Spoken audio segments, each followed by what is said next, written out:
चलिए सबसे पहले उस साजिश को समझते हैं। याद कीजिए वो दिन, टीवी पर बड्ढे बड्ढे पत्रकार पैनल बनाकर बैठते थे और एक ही राग अलापते थे। बसपा का वोट बैंक बिखर गया, मायावती जी अब एक्टिव नहीं है, बसपा अब रेस में ही नहीं है।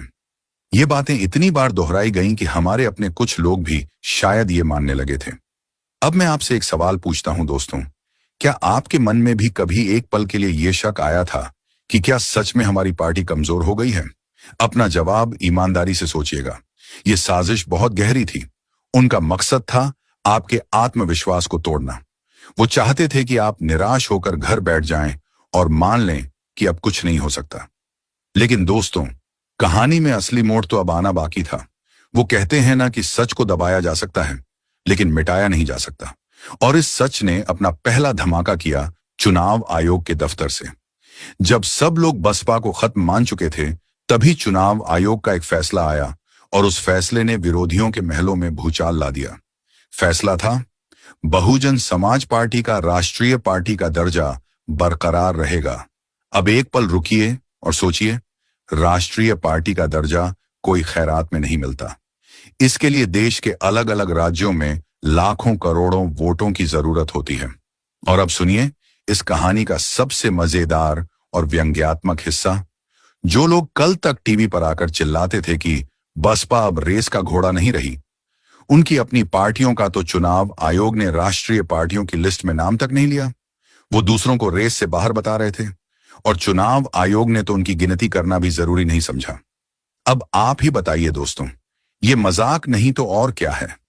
जो खुद गली का चुनाव जीतने की हैसियत खो चुके हैं, वो देश की तीसरी सबसे बड़ी राष्ट्रीय पार्टी को खत्म बता रहे थे।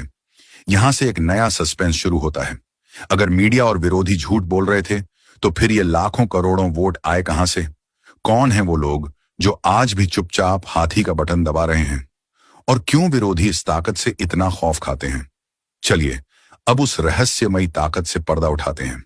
दोस्तों, विरोधियों का सबसे बड़ा डर है बसपा का साइलेंट वोटर, यानी खामोश मतदाता। ये वो वोटर है जो टीवी डिबेट में नहीं चिल्लाता। ये वो वोटर है जो सोशल मीडिया पर गाली ग्लॉज नहीं करता। चुनाव से पहले जब विरोधी पार्टियां पैसे के दम पर रैलियों में भीड़ जुटाती हैं, सर्वे में अपनी जीत दिखाती हैं, तब ये वोटर चुपचाप सब कुछ देखता है। वो इतना शांत रहता है कि विरोधियों को लगता है कि वो या तो मर चुका है या बिक चुका है। लेकिन वो एक गलती कर बैठते हैं। वो बहुजन समाज के स्वाभिमान को कम आंकने की गलती कर बैठते हैं। जिस दिन वोटिंग होती है, वही खामोश वोटर अपने घर से निकलता है, चुपचाप पोलिंग बूथ पर जाता है और किसी को बिना बताए हाथी के सामने वाला बटन दबाकर अपना फैसला सुना देता है। और जब शाम को ईवीएम का डिब्बा बंद होता है, तो उसके अंदर विरोधियों के सारे सपने, उनके सारे सर्वे और उनका सारा घमंड भी कैद हो जाता है। मैं आपसे एक और सवाल करना चाहता हूं, क्या आप भी ऐसे किसी साइलेंट वोटर को जानते हैं? या कहीं आप खुद तो वो ताकत नहीं है जो सही समय का इंतजार करती है? कमेंट में बताइएगा जरूर। लेकिन कहानी में एक पेंच और है। अगर ये ताकत इतनी बड़ी है, तो मीडिया इसे आपसे क्यों छिपाता है? कौन है जो नहीं चाहता कि आप अपनी इस असली ताकत को पहचानें?